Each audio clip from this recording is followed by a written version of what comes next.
Bonjour à tous et bienvenue sur Crypto Signal. Aujourd'hui, on va discuter de pas mal de choses. Il y a vraiment pas mal de sujets aujourd'hui. Est-ce que le gouvernement est en train de se positionner, le gouvernement américain qui a des bitcoins, au travers des différentes saisies qui ont été effectuées, est-ce qu'ils sont en train de se positionner à la vente ou pas? C'est ce qu'on va regarder aujourd'hui. Peut-être une pression vendeuse de la part directement du gouvernement américain sur le bitcoin. Donc on va regarder ça. On va regarder aussi... On va faire une étude un peu sur Grayscale, qu'est-ce qui se passe au niveau de, on va dire, un début de procès qui est en train de se faire, enfin les premiers arguments qui sont entendus de la part de, dans leur procès contre la SEC, et on va également aller voir un petit peu ce qui s'est passé suite au discours de Powell d'hier. Voilà, donc pas mal de choses, on a, on va dire, du pain sur la planche. Ici on est en weekly, donc on va se mettre en 4 heures sur BTC. Concrètement, au niveau analyse technique, alors on a perdu ce dernier plus bas là, et en daily, attention à la journée d'aujourd'hui, puisque si on clôture la bougie actuelle ici sous cette trend daily là, eh bien ça voudrait dire que on a perdu cette trend daily techniquement, donc ça voudrait dire que on pourrait éventuellement venir attaquer ces niveaux-là. Donc attention à ça, ça c'est les premiers un peu, on va dire, signes techniques que ça sent pas très bon. Si on regarde en 4 heures, néanmoins, vous voyez qu'on a toujours ici cette 4 heures qui pour le moment semble tenir. Mais on va rester ici sur, on va dire, ce signal technique de la daily et pas forcément ici, se mettre sur cette 4 heures là. Vous voyez ici qu'on trace les trends d'une bougie d'accumulation à une bougie d'accumulation et vous voyez également que pour le moment, on va dire, on a une structure qui est malheureusement restée baissière. C'était pas du tout mon scénario privilégié, où à minima, moi, je voyais bien un rebond sur cette structure là, à peu près dans cette zone là. La bonne nouvelle là-dedans, c'est qu'on nettoie sous la structure, donc a priori on a sorti tous les longs qui étaient rentrés en gros levier sur toute cette structure là. La mauvaise nouvelle, c'est que la structure elle est en train de nous pointer vers le bas pour le moment. Je suis toujours en recherche de longues personnellement. C'est-à-dire que ici j'ai tendance, à essayer d'attraper les plus bas et prendre des niveaux tout en remontant mes stop loss au fur et à mesure que la bougie se fait, en essayant de pouvoir faire des entrées multiples, mais tout en restant bien entendu autour de break-even ou en tout cas en perte très faible, voire en très léger gain. Mais bien évidemment là, c'est pas forcément ici le discours de Powell nous a bien plombé hier. Discours de Powell, il a eu lieu hier. On devait être c'est sur cette bougie là, vous la voyez ici. Je vais vous la montrer plutôt en 15 minutes. Alors, qu'est-ce qui s'est passé pendant le discours de Powell? Vous le voyez, un gros mouvement vers le bas, juste avant le discours, et ensuite, pendant le discours, on est remonté sortir tous les shorts qui s'étaient mis sur cette affaire-là. Donc, globalement, qu'est-ce qui s'est dit sur le discours de Powell d'hier? Pas grand-chose. En fait, c'est pas vraiment un discours. Vous voyez, c'est le testimony, donc c'est des hearings, c'est-à-dire que vous avez les sénateurs qui vont poser des questions à Powell sur sa politique, comment il a mis au point sa politique, etc. Pourquoi il a fait ça, pourquoi il a pas fait ça, et ainsi de suite. Et globalement, sincèrement, les questions des sénateurs étaient beaucoup plus intelligentes que les réponses de Powell. Powell était un peu désarçonné et il a vraiment pas été très bon hier. Et globalement, je vais pas vous refaire tout le discours. J'ai pris des notes, mais je vais pas tout refaire. Globalement, on va dire que on lui a dit en fait ton boulot c'est de garder une stabilité des prix, mais ça veut dire que il va falloir que des gens perdent leur emploi. En l'occurrence, il y a un sénateur qui disait ici à ce stade, on a toujours vu que perdre 2 points d'inflation, ça voulait dire prendre 3,5 points sur le chômage. Donc est-ce que ça veut dire que pour que là tout de suite on ait une inflation à 4%, on va prendre 3,5 sur le chômage, donc monter sur un chômage qui sera autour des 7%? Est-ce que si on va prendre du coup retourner à une inflation de 2%, ça voudrait dire aller à un chômage de 8%? Est-ce que tout ça est pas un peu contradictoire? Faire perdre on va dire à 7% d'Américains, 10,6%, est-ce que faire perdre leur emploi à 7% d'Américains, c'est pas un peu cher payé pour 2 points d'inflation? Donc on comprend ici qu'il y a du côté des Américains d'abord maintenant le Sénat et la Chambre des représentants, vous l'avez compris, est beaucoup moins du côté de Biden, puisqu'il y a eu entre-temps les élections des midterms qui ont plutôt donné, on va dire, une majorité, une sorte de cohabitation. Et donc du coup, il s'est bien fait défoncer hier. Et concrètement, ses réponses n'ont pas été très bonnes. Bon, il y a un élément notable qu'il a redit. Pour moi, il n'y a pas de nouveauté en réalité, voilà. Mais il a réaffirmé le fait que le taux terminal serait probablement au-delà de ce que le marché attend, c'est-à-dire 5,25, 5,50 à l'heure actuelle. Et c'est quelque chose qu'il avait déjà plus ou moins dit sur le dernier FOMC. Donc pour moi, il n'y a pas vraiment de nouveauté, tout ça devrait déjà être dans les prix, mais visiblement le marché réagit différemment, puisque vous le voyez ici, on avait hier, je pense, quelque chose comme on devait être, je sais plus, autour de 50-50 ou 60-40, et désormais on a 75% du marché qui pense qu'on va avoir dans une semaine, au prochain FOMC, enfin dans 14 jours à partir de maintenant, une hausse de 50 points de base sur le taux d'intérêt courte durée, nominatif, on va dire, de la Fed. Donc, tout ça est bien évidemment pris par le marché de manière très forte. On a aussi d'autres nouvelles aujourd'hui qui sont plutôt sur le marché de l'emploi que je vais vous montrer derrière, qui sont sorties à 14h15, qui sont vraiment pas très bonnes. Et d'ailleurs même on va, je pense, passer sur une partie de l'analyse technique. Pour moi, voilà, encore une fois, direction préférentielle, plutôt un rebond haussier à minima, ou peut-être le fait de revenir rechercher une bonne partie de tout ce qui s'est mis ici en short, hein, tout simplement. Ici on a beaucoup de stop shorters éventuellement à venir prendre. Maintenant, le fondat est très mauvais et le marché réagit pas très bien à tout ça. Donc, bien évidemment, on est bien obligé ici quand même de regarder pas uniquement la liquidité, mais aussi, on va dire, le sentiment global sur le marché. Sur le Wall Street Journal, pas grand chose. Ici, intéressant, alors du coup, bon, ça va être une vidéo un peu longue, mais on voit ici que on a les Allemands qui commencent à faire des investigations sur l'explosion de Nord Stream. Et en fait, il faut comprendre que peut-être ici, il y a une sorte de point de division potentielle. Comprenez bien que si c'est effectivement les Américains qui ont, commandité l'explosion de Nord Stream, peut-être en lien avec la Norvège, en tout cas c'est ce que nous avait dit le reporter d'investigation Hersch, qui avait sorti tout un papier là-dessus très détaillé. Et bien à ce moment-là, il faut comprendre que les Allemands ont quand même des intérêts sur Nord Stream. Il faut comprendre que même la France a des intérêts sur Nord Stream. On avait payé 1 milliard à l'époque, EDF avait investi 1 milliard dans Nord Stream. Donc il se pourrait ici qu'il y ait en fait finalement une sorte de procès en fait qui ait lieu, puisque quand vous attaquez le bien de quelqu'un, il va y avoir déjà des enquêtes, et puis ensuite derrière il pourrait y avoir un procès. Donc est-ce qu'on n'est pas sur des premiers points de distorsion entre finalement politique des États-Unis et politique européenne au sens large, c'est-à-dire le couple France-Allemagne, plus toutes ces choses-là. Est-ce que là, les Américains ne seraient pas allés un petit peu loin avec cet acte de potentiellement, comme on le dit, si c'est avéré, de faire exploser Nord Stream?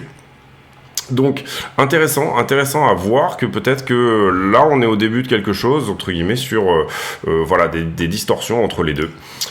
Ici, rien sur les pourparlers sur Silvergate de la dernière chance. Je pense qu'il y a des offres de bail-out, etc.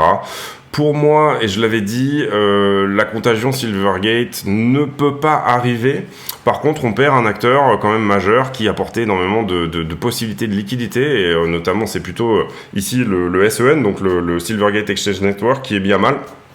Et on perd ici quand même une partie de cet acteur-là. Mais par contre, sur les dépôts de Silvergate, on pense vraiment qu'ils sont à hauteur entre 100 et 300 millions, et non pas, comme je l'avais dit au départ, puisque ça correspondait au chiffre de décembre, de 3,5 milliards. Donc assez peu de contagion finalement possible, même si Silvergate est en faillite. Pour l'instant, on ne le sait pas, on le saura probablement dans une semaine, puisqu'ils doivent fournir des papiers à la SEC sur leur compte. Mais Silvergate ici, moi je pense en tout cas, ne peut pas, si jamais alors pour l'instant c'est des rumeurs, mais ne peut pas provoquer une contagion sur d'autres, par exemple Circle, des stablecoins comme ça, qui pourraient avoir leur dépôt là-bas, puisque a priori ils ont retiré une très grande partie entre temps. Donc ça c'est très important. Deuxième chose également, donc là on passe sur ces news là. Voilà, pour moi la news du jour. Donc je vous ai parlé du discours de Powell, enfin de son témoignage devant le Sénat. On reviendra peut-être dessus tout à l'heure. Mais pour moi, la news du jour, elle est ici, et elle est un petit peu passée sous les radars. Elle est sortie il y a 5 heures. C'est Silk Road. En fait, les bitcoins de Silk Road qui appartiennent au gouvernement. Il y a 50 000 BTC ici qui avaient été récupérés. Et il y en a une part, certains ont été vendus auparavant aux enchères, etc. Ce genre de choses. Mais pour l'instant, il reste 50 000 BTC. Et visiblement, selon cette analyse-là de Wallet, il semblerait que 10 000 de ces BTC-là, déjà on a splitté ces 50 000 BTC vers différents wallets, donc ça c'est bien que les investigateurs on-chain aient pu le voir, etc. Et surtout, on a sur ces 50 000 BTC, apparemment 10 000 qui se sont dirigés vers un hot wallet de Coinbase. Donc est-ce que 10 000 BTC vont être vendus directement par le gouvernement américain? Théoriquement, tout ça devrait se faire plutôt OTC, over the counter, etc. On le voit ici, notamment il y avait eu des ventes aux enchères sur des bitcoins qui s'étaient réalisées en 2014, et Tim Draper à ce moment-là en avait acheté 30 000. Il y a eu une autre vente aux enchères de 50 000 BTC qui s'était tenue en 2015.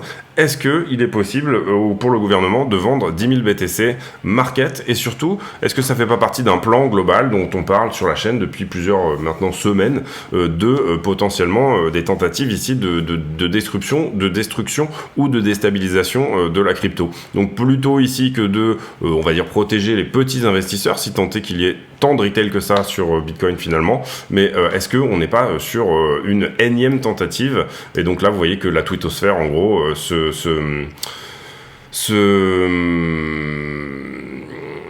met en colère bien évidemment contre le gouvernement américain de potentiellement faire ce genre de choses. Ensuite, ici, on passe ici là-dessus, on va passer là-dessus. Ici, pareil, on peut passer là-dessus également.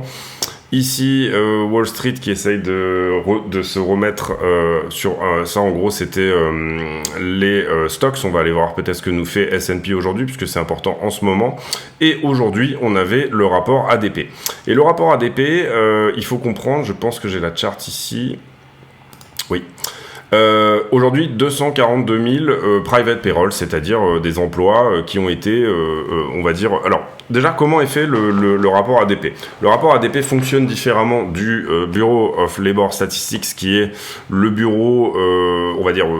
l'organe traditionnel du gouvernement. ADP est plutôt un rapport privé, et en gros eux ils vont fonctionner comme suit, c'est-à-dire qu'ils vont demander à énormément d'entreprises, un peu comme un institut de sondage, eh bien combien ils ont embauché et combien ils ont débauché ce mois-ci. Donc c'est un rapport qui est vraiment sur énormément de gens, et donc en gros en l'occurrence ensuite ils vont établir par rapport aux réponses du sondage une sorte de modèle, et ils vont dire bon bah nous on pense que tant de jobs ont été créés, tant de jobs ont été pourvus. Et en l'occurrence, ce qui s'était passé notamment en janvier, alors là j'ai pas les chiffres côte à côte, c'est dommage, mais en janvier, on avait eu un rapport ADP qui était très faible, 119, c'est-à-dire finalement un marché de l'emploi qui se calme énormément. Et derrière, quelques jours après, on avait eu la news du BLS, du Bureau of Labor Statistics, qui, eux, nous avaient donné 517 000 emplois pourvus. Pourquoi ça? Parce que tout simplement... je pense, enfin moi c'est mon avis, que le rapport ADP est beaucoup plus fiable que ce que nous dit le gouvernement. Pourquoi? Parce que en janvier il y avait eu énormément d'ajustements saisonniers, il y avait eu énormément ici de la part tout simplement du gouvernement des chiffres qui avaient été un petit peu pipés. Et donc du coup, on était effectivement sur un chiffre de l'emploi à 3,4%, qui a priori était en fait plutôt la résultante d'ajustements saisonniers qui ont été faits et du modèle, de la manière de calculer. Vous ne pouvez pas savoir en temps réel combien d'emplois sont pourvus ou pas. Comprenez bien ici que il y a toujours, c'est toujours en fonction des modèles. Le taux de chômage que vous sortez au mois le mois va toujours être une fonction de chômage. Vous n'aurez pas 8 jours après la fin d'un mois tous les chiffres pour pouvoir établir exactement où vous en êtes. Et là par contre c'est vraiment une pas très bonne nouvelle, puisque pour moi le rapport ADP est plus fiable, et là en l'occurrence 242 000 pour ce mois-ci, ça veut dire que potentiellement les chiffres du chômage qui normalement doivent sortir ce vendredi, excusez-moi, ici, eh ben, potentiellement, sauf s'il y a manipulation encore, et pour le coup plutôt dans l'autre sens, mais les chiffres du chômage vont probablement ici, vous voyez que ici on avait, alors je vous le donne ici, ça c'est le consensus qu'on avait pour aujourd'hui du rapport ADP, et ça c'est le chiffre actuel, et vous voyez ici le consensus qu'on a pour le rapport du BLS, et le chiffre qui va s'afficher ce vendredi ici, et le taux de chômage qui va s'afficher également, et là on surveillera tout particulièrement les hourly wage, c'est-à-dire combien sont payés les gens, de ne pas rentrer dans une spirale des salaires, c'est-à-dire une forte augmentation des hourly wage. Donc, tout ça est vraiment pas une très bonne nouvelle, moi à mon sens, pour en tout cas à minima la news qui va sortir ce vendredi, et on pourrait ici par exemple se dire que peut-être que le chômage va trouver plateau et rester à 3,4%, en tout cas qu'on n'ait pas de réaugmentation du chômage pour ce vendredi. On va voir si c'est le cas.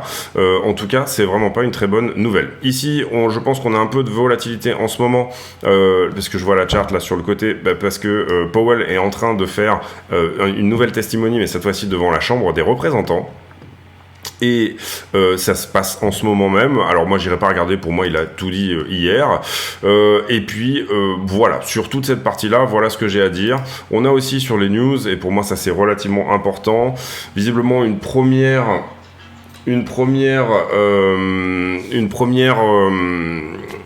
séance qui s'est tenue dans le procès de Grayscale qui attaque la SEC parce que la SEC les empêche de faire un Bitcoin, un ETF Bitcoin basé sur le spot.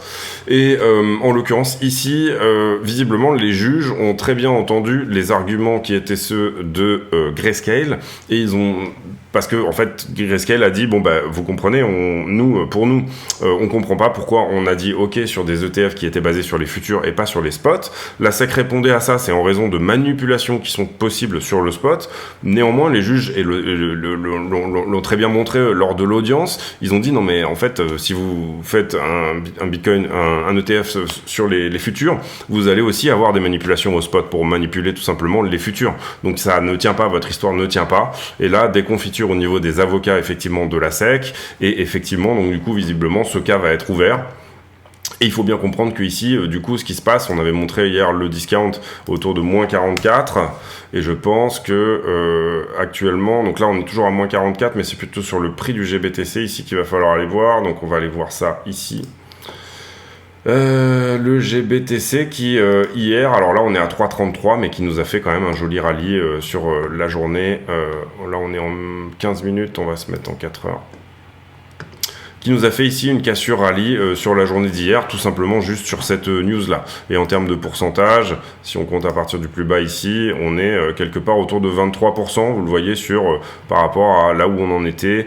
Déjà il y a le 3 mars, donc il y a 5 jours, donc en 5 jours GBTC a déjà pris 22-23% sur fond tout simplement de ce rallye là. Pourquoi ça se passe comme ça? Tout simplement si vous avez un premium de moins 44%, comprenez bien que ici, si effectivement le trust de Grayscale devient un ETF spot, et bien à ce moment-là, vous auriez touché du BTC avec un discount de moins 44%. Donc pas mal de monde qui se précipite sur ce trade, tout simplement.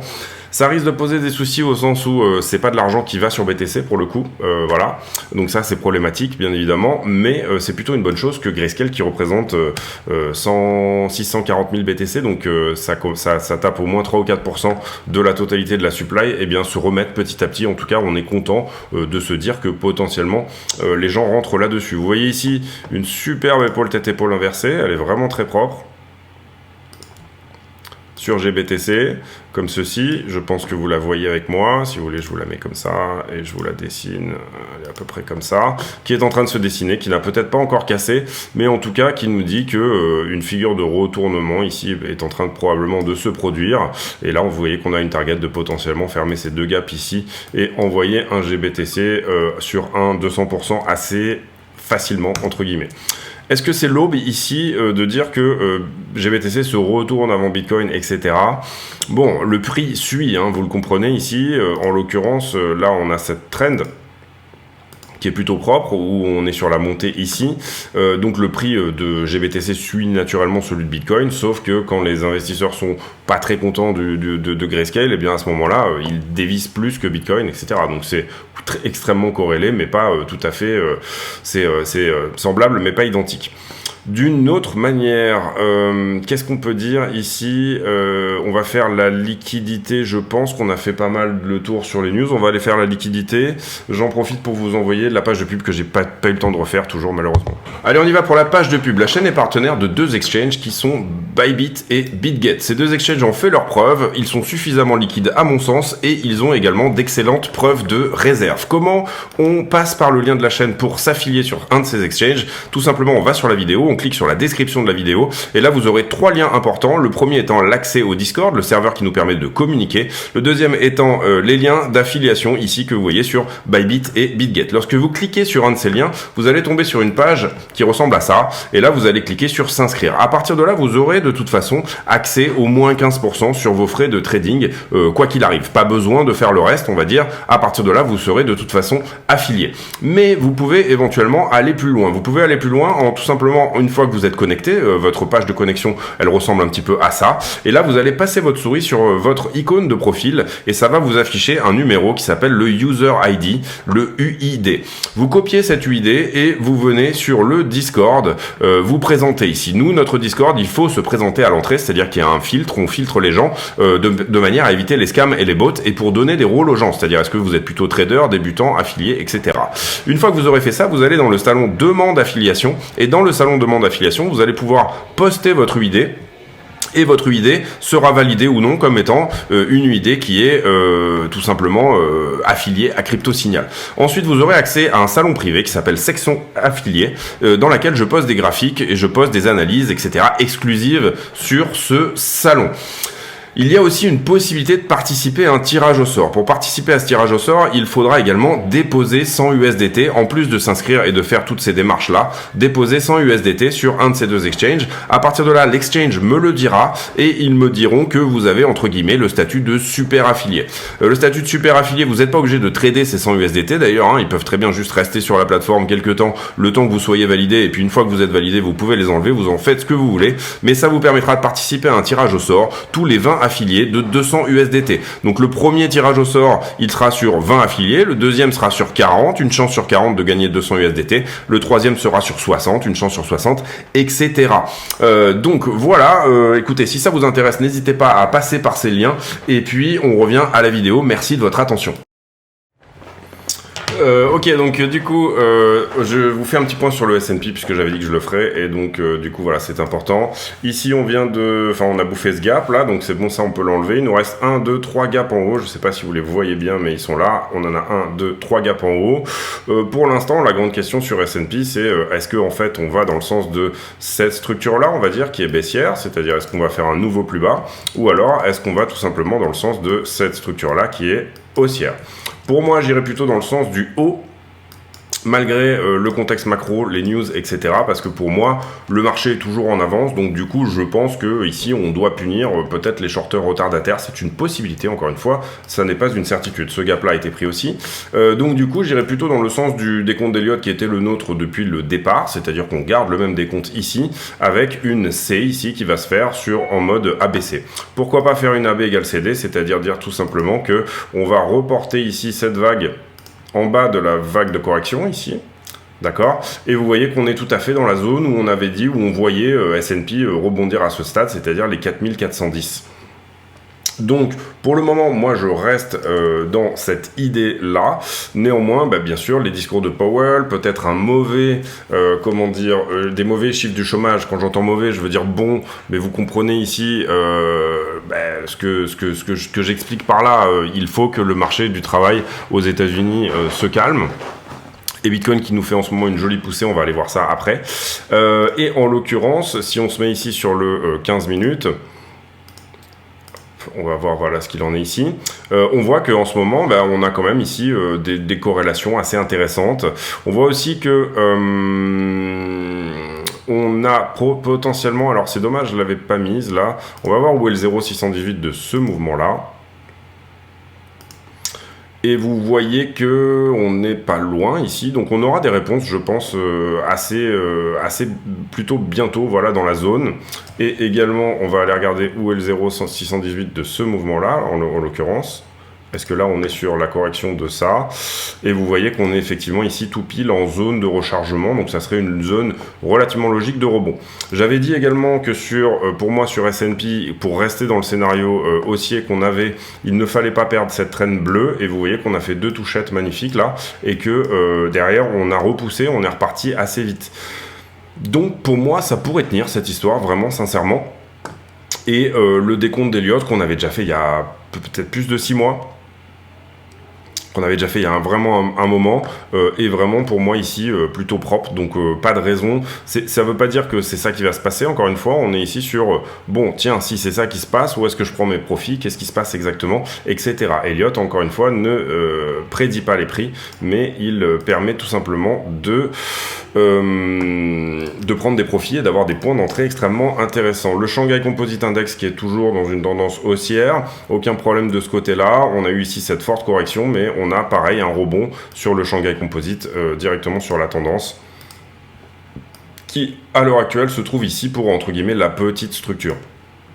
Sur la 4 heures, vous voyez qu'on est dans une tendance qui reste entre guillemets, on va s'écarter un petit peu, voilà. Ici on était le 10 décembre 2021, on est dans une tendance qui reste baissière. Ce qu'on veut désormais sur la 4 heures, c'est littéralement venir péter ce point-là, de manière à ce que le Shanghai Composite soit définitivement bull ici. Donc on aura vraiment des réponses ici dans la zone, à partir du moment où on casse ça, qu'on le reteste et qu'on repart, double bottom superbe, très profond, hein, vous le voyez ici, mais vraiment superbe, et donc du coup, voilà, pourquoi pas des nouveaux ATH pour le Shanghai Composite Index, suite à la réouverture de la Chine par rapport au Covid. Et je vous rappelle qu'on regarde beaucoup ça, nous, en pensant que peut-être que c'est la Chine qui est à l'origine de ce, et l'ouverture dans le compte sur le Bitcoin, plus le regain de la Chine, la réouverture de toute la zone, on va dire Asie, suite au confinement Covid, etc., qui serait potentiellement ici à l'origine, encore une fois, de cet afflux de liquidité, la Chine qui est également en ce moment en quantitative easing. Et là je reviens sur Bitcoin et vous voyez que je me suis mis en 5 minutes, et pour le moment il serait possible éventuellement d'y voir, en l'occurrence si on n'enfonce pas trop, alors ici un double bottom également, et vous voyez que le point à ne pas perdre pour moi c'est celui-ci dorénavant, c'est-à-dire que vous le voyez, je vais vous le mettre là, c'est le dernier creux qu'on a fait en 5 minutes ici, qui ne doit pas être attaqué, au sens où du coup ça nous confirme que effectivement la tendance reste haussière, d'accord. Si on perd pas ça, on a encore ici cette chance de faire à nouveau un nouveau plus haut, etc., etc. En ce moment il y a un discours de Powell, donc ça risque d'être plus volatile que ça, hein, ça risque de ne pas tenir cette histoire, mais très intéressant à voir. Et ces entrées là ici, quand elles sont bien faites, et bien tout simplement peuvent rapporter pas mal en scalping. Ensuite, je voulais vous faire un petit point sur le Dixie aussi, parce que ça fait un moment qu'on l'a pas fait. Et bon, généralement, moi je suis pas extrêmement fan de regarder le Dixie pour suivre le Bitcoin, je préfère regarder la stablecoin dominance. Mais en ce moment, je trouve que la stablecoin dominance, étant donné que tous les assets sont liés à Bitcoin, elle n'a pas autant d'intérêt que ce qu'elle pourrait avoir d'habitude. C'est-à-dire que la stablecoin dominance est extrêmement intéressante pour avoir plutôt une sorte de market cap inversé sur ce qui se passe sur Bitcoin, mais je trouve que en ce moment, la stablecoin dominance, étant donné que tout le monde suit Bitcoin et qu'on est très corrélé à Bitcoin et qu'on est pour le moment, vous le voyez quand vous regardez ici en Bitcoin Season, bah finalement autant regarder Bitcoin, je sais plus où c'est. Vous voyez qu'on est redescendu ici en Bitcoin Season. On avait ici touché le point quasiment on était quasi en altcoin season, et donc là on est plutôt dans une zone où les altcoins sont extrêmement vendeuses, donc c'est extrêmement intéressant d'en acheter bien évidemment. Donc Bitcoin season, et voilà, ça peut repartir ici, repasser éventuellement ce point là, etc. Mais on est dans des zones où c'est relativement intéressant de plutôt se positionner sur les altcoins. Je reviens sur le Dixie ici, où on a eu quelque chose de relativement propre, c'est-à-dire que pour le moment, on va voir également là comment ça se passe de ce côté-là. Mais pour le moment, on est en train de retracer pile poil au premier arrêt. Donc on va voir si ça passe. Si ça passe, bien évidemment, ça nous donnera ça nous donnera un retour en zone de rechargement. Déjà dans un premier temps, ou potentiellement un nouvel ATH, hein, pourquoi pas. Mais ça nous donnera un retour en zone de rechargement sur le dollar, auquel cas ça serait bien évidemment extrêmement néfaste pour les cryptos, c'est-à-dire quelque chose comme ceci. Mes premiers arrêts pour le moment, potentielle résistance ici sur ce dernier point, celui qui nous avait rejeté par le passé. Par contre, on est passé de l'autre côté d'une trend ici, une trend qui est une trend daily, même si elle n'était pas très bien tracée ici, elle serait plutôt comme ça en fait. Voilà, non pardon, excusez-moi. Elle était bien tracée, autant pour moi. Et donc du coup, vous voyez que effectivement, quand on la passe, on accélère, etc. Attention également à ne pas faire sur le Dixie une épaule tête-épaule inversée, c'est-à-dire se faire rejeter une première fois par ce point, et potentiellement derrière nous dessiner en fait quelque chose qui ressemble à ça, et ensuite qui casse ça, ça serait vraiment, ça voudrait dire qu'en fait on va très certainement aller au retest de cette droite là, et ce en allant en zone de rechargement par exemple. Vous voyez que la target elle correspond bien ici, si on la transpose, je pense qu'on est à peu près dans la zone. Donc attention à ça sur le Dixie, et également pas mal de volatilité en ce moment. Qu'est-ce qu'il faut surveiller? On va dire, pour être baissier, il va falloir perdre cette trend là. Voilà, et pour adoucir la montée, bien évidemment, il va falloir petit à petit perdre cette trend en montée. Voilà, enfin en gros, toute structure de retournement qui peut se mettre en avant. Comment on était monté? A priori, on était monté sur un élargissement. Ouais, c'est pas flagrant, donc non, on peut pas vraiment... On était monté sur un très long canal, très légèrement... non, il n'y a pas vraiment d'élargissement pour moi ici. La descente, la question, bien évidemment, de la descente, c'est de se dire, est-ce qu'on va descendre en 3 vagues? Ou alors, et vous voyez que Dixie, il est quand même relativement propre d'habitude, c'est-à-dire on est plutôt ici sur des longs canals comme ceci. Donc, attention à ça, déjà, d'une part. Et puis également, si jamais... Dixie ne prend pas ici un peu de volatilité. Prendre de la volatilité, ça voudrait dire quoi? Ça voudrait dire tout simplement faire des vraies vagues, vous le voyez comme ceci. C'est-à-dire, en gros, on a plutôt des tendances claires ici. Bon, là, on avait ce range. Ici, on en sort. Et on a plutôt des tendances claires, entre guillemets. Attention également, parce que là, si on regarde le support blanc que j'avais mis ici, bon, en gros, si vous le prenez un petit peu plus à la marge, et que vous le redécalez un petit peu plus bas, on va dire, comme ceci. Non, mais c'est pas très propre non plus. Ça correspond, on va dire, à quelque chose ici, peut-être un petit peu là, 1, 2, 3, 4, 5. Donc en considérant que tout ça, c'est que des déviations, on peut dire que ça, c'est potentiellement un support. On avait rebondi dessus ici. Ici, quand on l'a passé, on avait accéléré. Donc oui, en gros, peut-être que ça sera difficile de passer sous les 100, tout simplement, sur le dollar. Donc pareil, dollar, potentiellement, le dollar est... certes, pas forcément l'indice ultime pour moi sur les cryptos, mais en tout cas, c'est un indice de risk-on, risk-off. Si vous voulez avoir du cash en dollars, ça veut dire que vous allez plutôt ici l'investir sur des T-bonds, des T-bills, ce genre de choses. Donc, vous allez potentiellement ici plutôt être friand d'aller sur du risk-off. Voilà, on a fait pas mal de temps et j'en suis désolé sur tout ça. On va désormais passer à la liquidité. Ici, vous voyez qu'on a liquidé 72 millions hier, donc pas mal de liquidations, c'est pas énorme non plus, mais voilà. Et en tout, 27 millions sur Bitcoin et Ethereum. Donc ça, c'est pas très habituel, au sens où d'habitude, on est plutôt à la moitié. Et ça vous montre qu'effectivement, les alts ont extrêmement corrigé sur tout ce mouvement-là. Et ça vous montre qu'effectivement, on est en Bitcoin season, donc ici, à ce stade-là, potentiellement que des investissements, en tout cas sur des alts, sont bien plus intéressants. Vous voyez qu'on a liquidé quasiment que du long sur la journée d'hier. Vous voyez que sur le carnet d'ordre, on est allé chercher des ordres à l'achat dans cette zone, celle-ci, mais il n'y en avait pas beaucoup. En fait, le carnet d'ordre était vraiment très vide. Et puis, vous voyez également que on n'a rien à la vente avant, allez, 22,5, peut-être un tout petit peu ici, 88 BTC, sur la zone des 22,2, mais le carnet d'ordre est complètement vide. Vous voyez qu'un carnet d'ordre rempli autour des prix, ça donne ça, et là on a que dalle, mais vraiment que dalle, mais vraiment rien.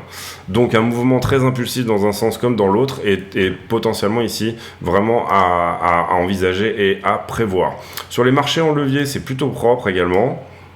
En tout cas, sur ce qui a été corrigé au niveau des longues, vous voyez qu'on est allé prendre tous ces points-là, là. Vous voyez également que, alors pour moi d'une manière générale, et ça c'est pas extrêmement encourageant, on a commencé par liquider du short, certes, on a commencé par liquider du long, pardon, donc on avait un résiduel de short qui était assez important quand on avait touché ce point-là, mais depuis ce point-là, j'ai le sentiment que le funding reste plus ou moins à plat, malgré une augmentation de l'open interest et malgré une augmentation du prix. Donc ça me dit qu'il y a beaucoup de longues à nouveau qui sont rentrées dans le mouvement. Donc déjà juste au coup d'œil là, on voit que il n'y a pas forcément des choses extrêmement bulles, en tout cas sous nos yeux. Si on a ce gros point de short ici, mais vous voyez qu'il a été déjà nettoyé, on va regarder plus ou moins ce qui s'est passé depuis hier. Ici, j'ai une forte diminution du prix, mais vous voyez que le funding reste plus ou moins le même, donc on va nettoyer ici un peu tout ça, parce que sinon on va pas y arriver. Donc j'avais pas mal de longues ici, et vous voyez que ça a été pris de toute façon après derrière. Est-ce que j'ai du short en haut de ça?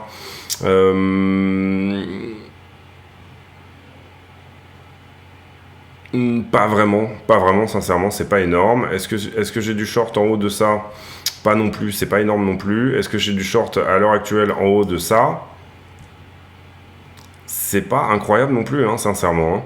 Par contre, vous le voyez ici, j'ai un prix qui augmente, mais ça monte de ce côté-là, donc ça va. J'ai un gros short qui s'était ouvert là, mais il a été nettoyé. Ici, j'augmente assez fortement dans le funding, mais c'est normal, le prix augmente. Par contre, ici, sur toute la diminution, je diminue pas d'autant sur le funding. Donc en gros, pour moi, ça signifie quand même pas mal enfin, très peu d'intérêt en fait. Voilà, on a peut-être... Non, même pas, on n'a pas de point notable presque à marquer ici sur ce qui s'est passé hier. Alors oui, certes, on pourrait dire oui, il y a sûrement du long ici à venir prendre sur ce point-là.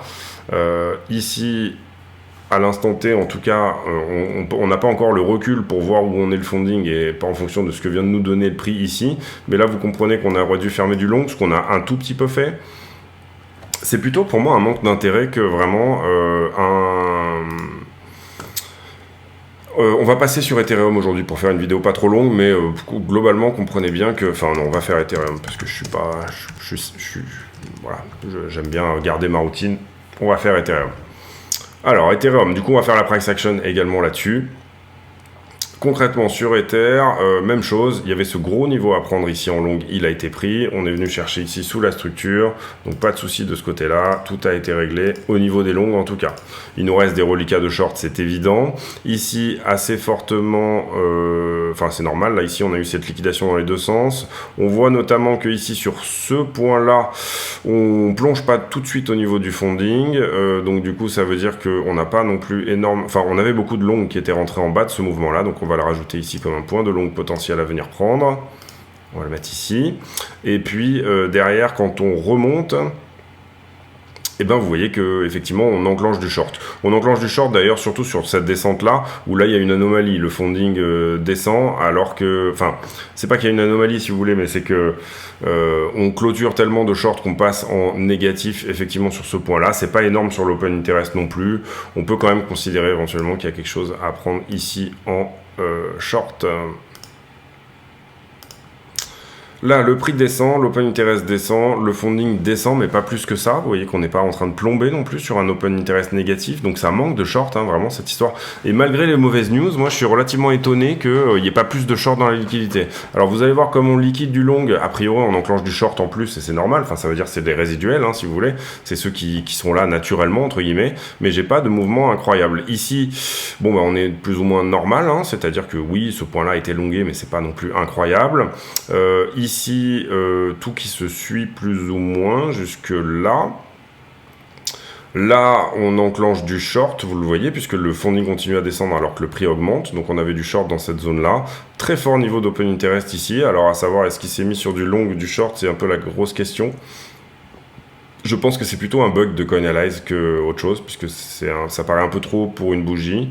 Et parfois ça arrive sur Coinalyze, donc on va considérer que c'est un bug. Ici, on est finalement plus ou moins ensemble. Ici, on est plus ou moins ensemble également. Ici, il y a du gros long qui s'était ouvert, mais il est nettoyé derrière. Et là, on est plus ou moins ensemble. Et à ce stade, on est plus ou moins ensemble également ici. Donc, on va juste considérer les deux grosses bornes sans réellement ici, pareil, aller voir. Pour moi, il y a un gros manque d'intérêt, en fait. Et il y a très peu d'open interest en ce moment sur les cryptos. Alors, une question qu'on peut se poser, et je vais vous retrouver une charte si c'est pas trop long. On va d'abord terminer la liquidité. Une question qu'on peut se poser, c'est est-ce que finalement il n'y a pas une partie du wash trading qui a disparu avec Silvergate, puisque vous voyez, notamment ici, c'était assez flagrant. Je pense que c'est plutôt une histoire de volatilité ici, c'est-à-dire que quand on a peu de volatilité, bah, ça déclenche un peu moins d'intérêt de la part des acteurs. Ici, vous voyez le delta en faveur des shorters qui est positif, c'est-à-dire que sur les 5 derniers jours, on a eu plus de shorters que de longueurs, tout simplement parce qu'on a liquidé plus de longueurs. Ici, on a eu sur le fond du discours de Powell, etc., et toutes ces choses-là, quand même des positions qui se sont ouvertes, un peu plus que par le passé. Ça a commencé à un petit peu bouger. Vous voyez qu'on a commencé à dégager un petit peu en bas. On a pris notamment toute la zone orange, là, ici, qui serait la zone des gros leviers, la zone des x100. Si jamais on devait rebondir à ce stade, et pour moi, c'est plus ou moins ce qui est dans les tuyaux déjà, ça nous ferait un rebond au 22,2. Alors, est-ce que j'ai fait mon run avant là?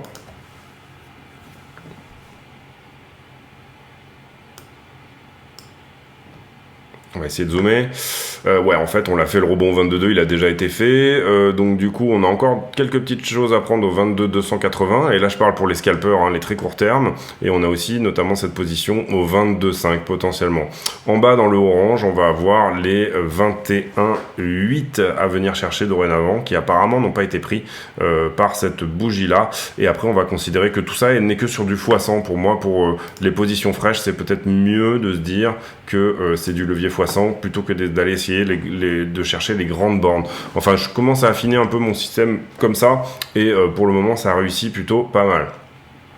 Ici, vous voyez qu'on a pris tous les oranges aussi. Désormais, si on allait prendre tous les verts, ça nous donnerait 1570. Et là, je parle des verts foncés, voire 1575, potentiellement quelque part autour de 1580 sur Ethereum, en tout cas pour le court terme, encore une fois. Et là, je parle pour plus ou moins, pas les scalpers, mais au moins les day traders. Sur les poches de liquidité, là on va plutôt parler, on va dire investissement ou swing. Eh bien, on a nettoyé cette poche ici en longue, du coup ça nous laisse plus de short résiduel sur Bitcoin sur les 12 heures. Quand on regarde les 7 jours,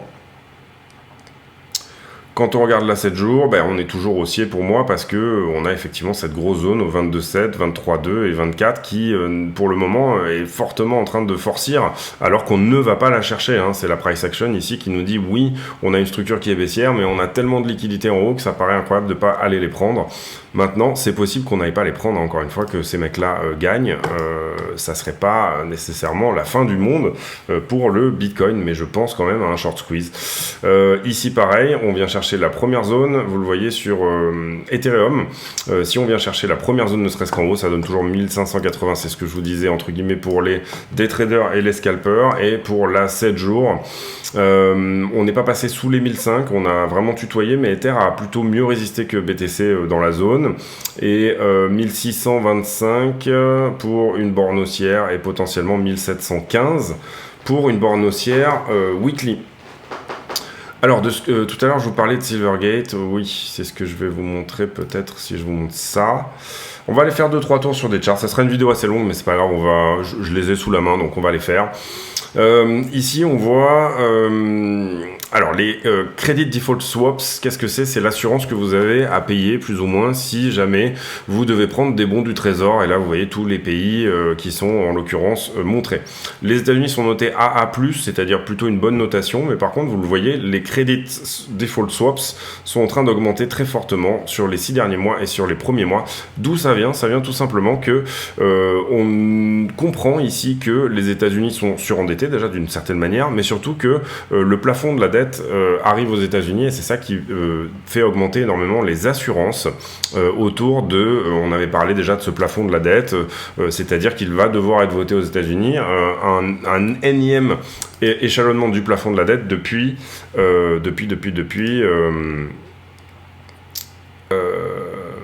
pour aller au-delà d'un plafond. En fait, la dette est plafonnée aux États-Unis et voilà, et c'est très important que ce vote soit fait par le Congrès. Il va être fait par le Congrès, il va probablement être voté. Il y a certains membres du Congrès qui ne veulent pas le voter. Enfin, tous les ans, c'est un petit peu la même chose. Mais concrètement, on sait que ici, c'est quelque chose qui va très certainement passer. Cela dit, États-Unis surendettés et très mauvais Credit Default Swaps pour les États-Unis depuis les 6 derniers mois.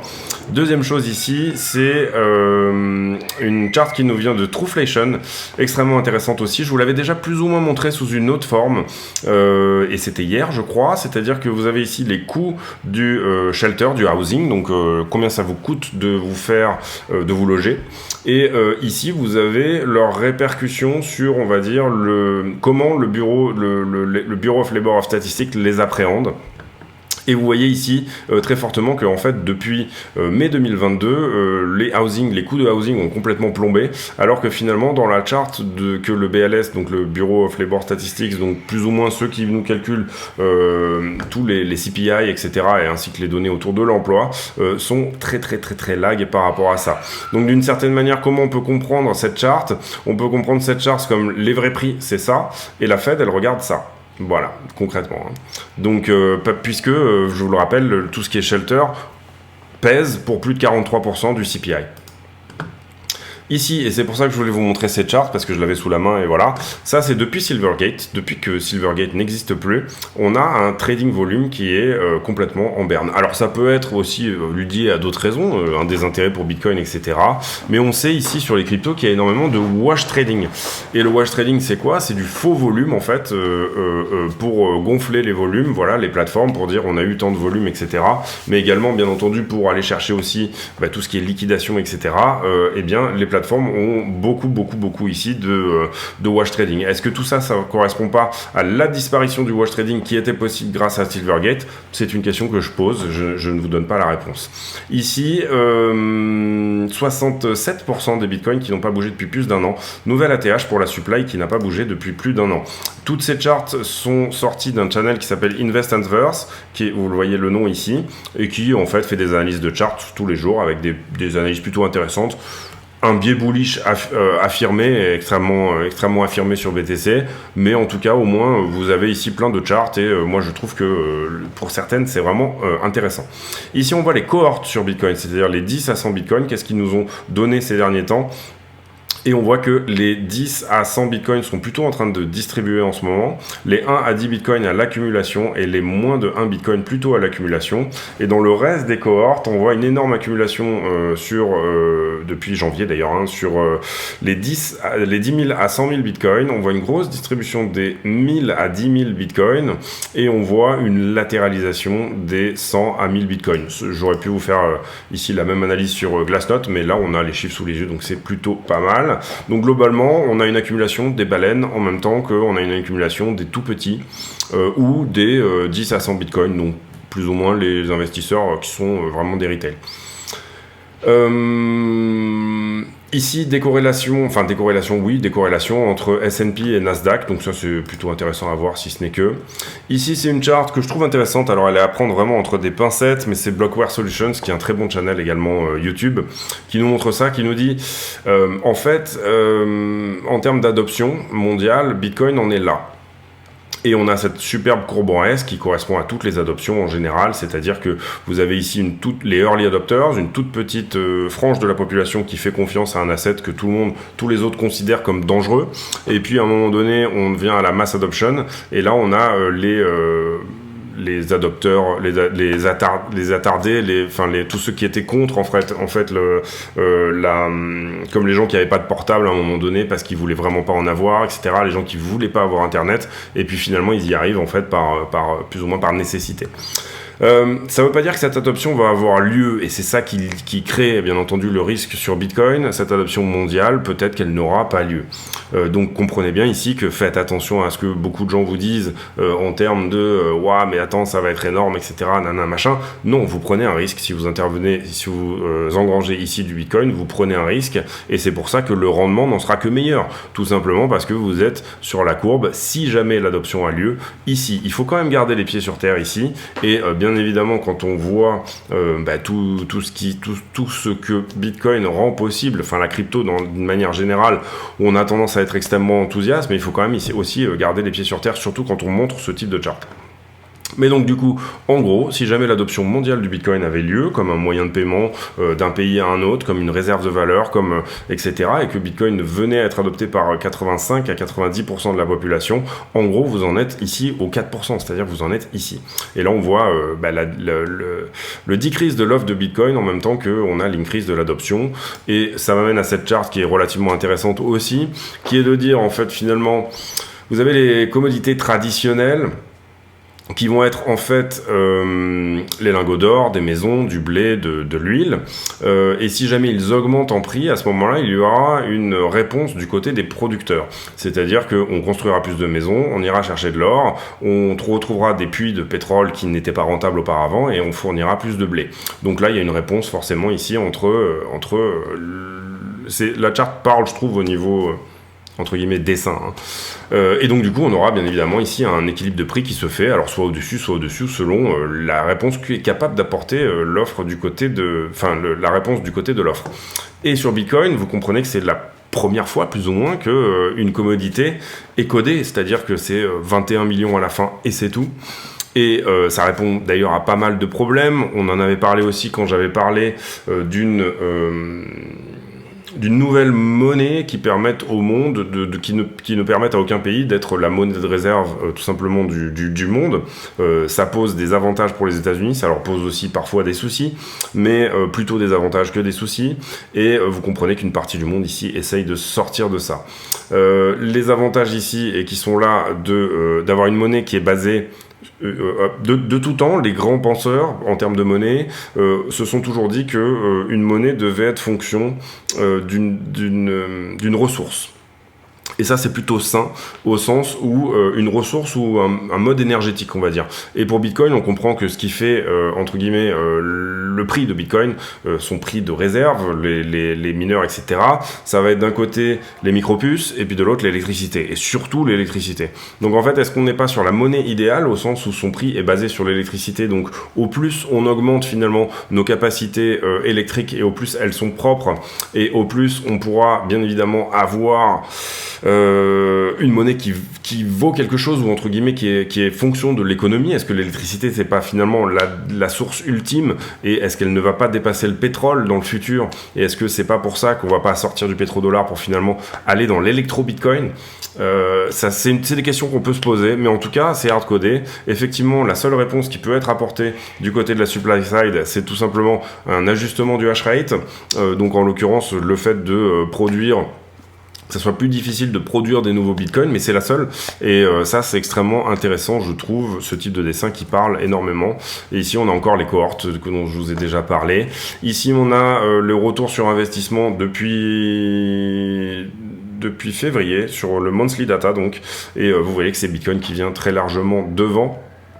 Et je pense que c'est year to date, donc c'est depuis le 1er janvier 2023 jusqu'au 28 février. Et en l'occurrence, vous voyez qu'ici, effectivement, Bitcoin est loin devant en termes de retour sur investissement, et loin devant toutes les petites caps sur le S&P, le Gold que vous voyez là, investir sur le Japon ou sur l'Europe, vous auriez fait un +8 si vous aviez investi sur l'Europe, etc., etc. Et avec un cash qui rapporte en ce moment plus ou moins quelque chose comme 0,7, et si vous aviez investi sur les commodités, vous auriez perdu 5%. Voilà, j'ai terminé. On a fait aussi les petites charts que je vous avais préparées, donc c'est pas mal. Des fois aussi, ça permet d'attraper plein de sujets. Vous voyez qu'aujourd'hui, on a parlé de plein de choses. Peut-être une force vendeuse du côté des États-Unis, peut-être une réminiscence de Grayscale, et ça c'est plutôt une pas trop mauvaise chose. Peut-être également des mauvaises infos sur le prochain chiffre du chômage, on l'a vu avec le rapport ADP. Voilà, toutes ces choses-là, et c'est des choses desquelles on doit discuter, donc parfois ça prend un petit peu de temps. J'ai plus mon retour des vidéos, du coup je sais pas à combien j'en suis. Parfois ça prend un petit peu de temps, voilà, malheureusement j'en suis désolé. Je vous souhaite à tous une excellente soirée. J'ai pour habitude en fin de vidéo de poser une question à la con, c'est-à-dire une question qui n'a rien à voir avec le prix du Bitcoin. Et la question du jour, elle sera: est-ce que vous avez chez vous commencé à préparer peut-être un petit potager, ce genre de choses? Moi je suis un petit peu là-dedans en ce moment, ça me calme bien et tout, etc. Donc je suis en train de planter diverses choses de manière à ce qu'on puisse avoir de la tomate, des herbes aromatiques, du petit melon, des choses comme ça, pour tout simplement des courgettes aussi, pour les beaux jours. Voilà, question à la con, comme d'hab, hein, il y en a. Je vous souhaite à tous une très bonne journée, très bonne fin de journée. On se retrouve demain pour une nouvelle météo sur le Bitcoin. Portez-vous bien, à très bientôt, ciao.